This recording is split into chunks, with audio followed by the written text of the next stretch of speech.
I think if we had the technology, one day we probably will, to autopsy a brain and understand why people are so different, or at least why there's a handful of different types of people.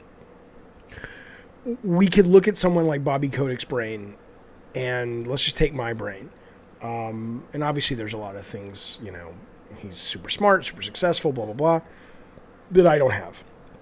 But there's got to be something in this man's brain that really makes him, as he compares to the rest of society, such an asshole and so cruel and disrespectful and greedy. I mean, I get everybody has their own experiences. We could have the exact same brain, but let's say Bobby Kotick feels terrible about himself, and so he tries to fill that void with success. So maybe the brain would look the same. I don't know, but there's just... I can't relate to this guy at all. I reached out to 2 colleagues at Activision Blizzard today because of all the shit that's going on with Kotick. If you don't know, it's just Google Bobby Kotick. Go to Kotaku. The whole page is filled with Bobby Kotick articles. CEO of Activision. He may very well be on the way out, given just... I mean, even the CEO, the head of PlayStation is calling the guy out on Twitter, on social media. This I don't know how well this is going to end for him. I'm sure he's hoping it'll blow over, but we'll see. But anyway, I reach out to these colleagues at Blizzard Activision, and I asked them a couple of questions. The first question I asked, this one fella, I says, with yesterday's Wall Street report, which was there was a scathing Wall Street Journal report about Activision and Bobby Kotick specifically. With yesterday's Wall Street report, what is it like on the ground amongst the developers at Activision these days? Are you guys happy that more info is coming out to light on the culture and Bobby Kotick specifically? Or is this bothering you guys, that it's being talked about and that you guys are hearing all this stuff? So here's what he says. This was Contact One over there. Obviously, I'm not going to tell you who it is. It's definitely bittersweet, he says. On one hand, we're bummed that the hits keep coming.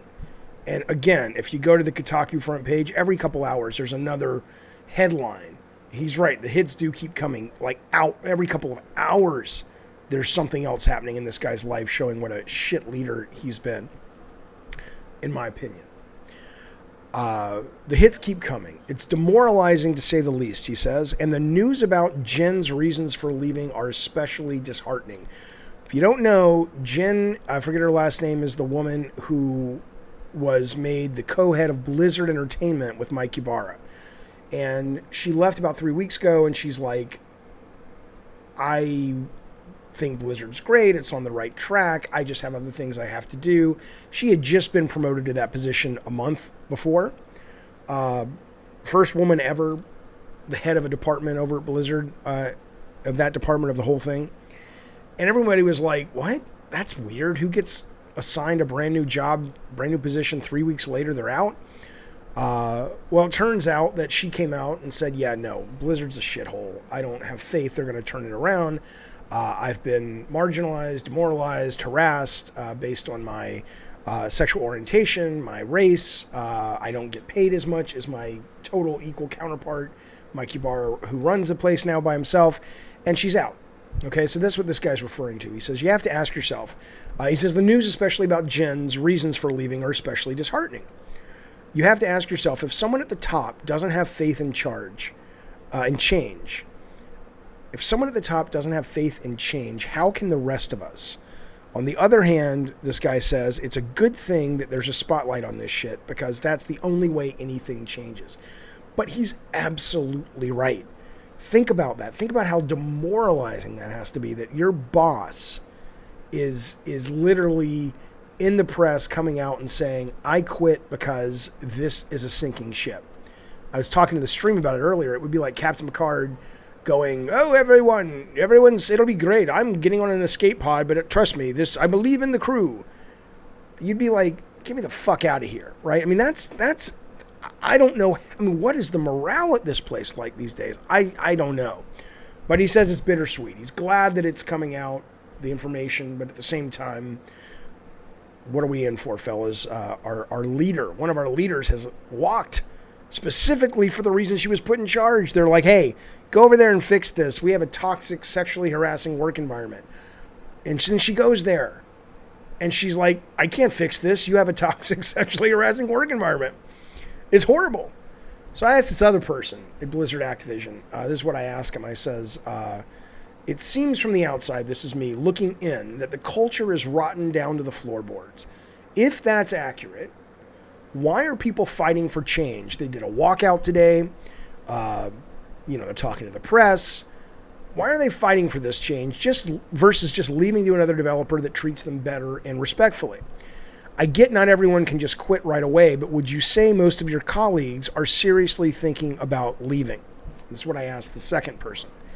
This was interesting what he says. He says, there's definitely sentiment of fleeing the burning barn.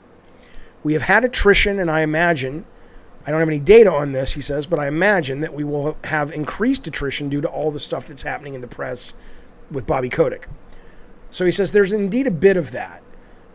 Reality rears its head, though. As you say, not everybody has the luxury of jumping ship just due to the need for a paying job.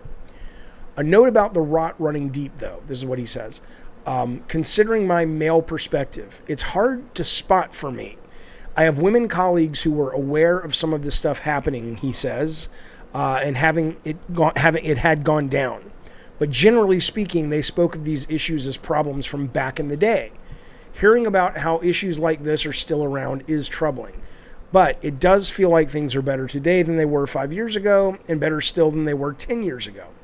Like a lot of our social issues society-wide, he concludes things are better and things are getting better. They just ain't where they should be. We're still on the journey. I want you to remember something.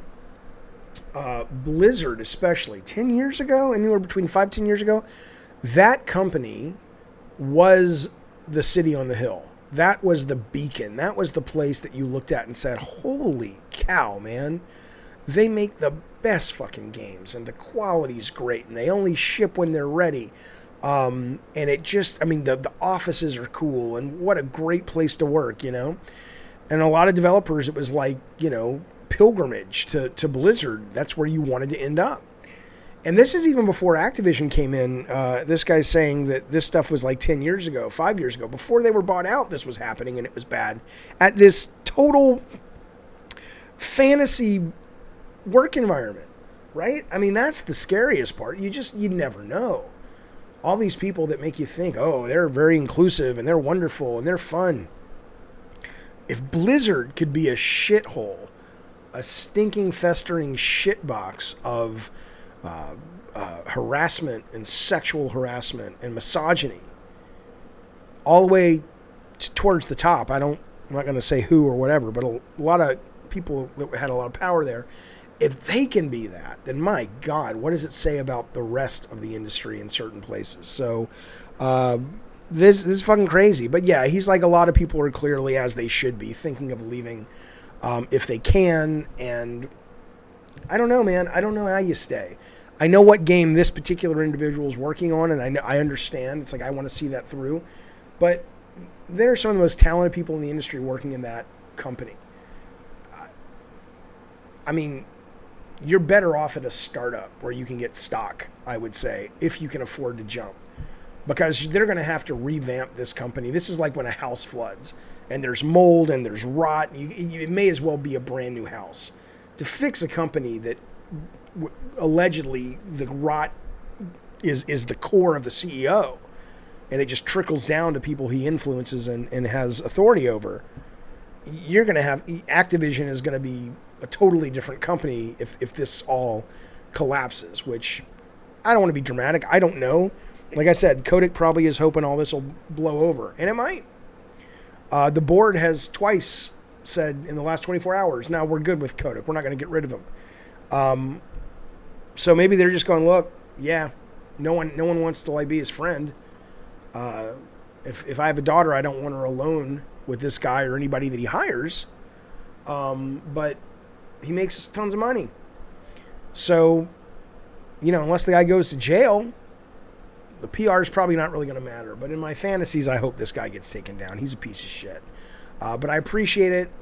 to my two pals over at Activision Blizzard, you know who you are, for giving me a little bit of insight and letting me share it with the audience regarding what it's like these days working for an amazing company, a esteemed company, a company that has brought so much joy and happiness to gamers all over the world, and yet a place that just sounds like the most toxic, cruel. I wouldn't want my kids working there. I'd be like, get the fuck out, man. You don't want to, no, don't work for Bobby Kotick.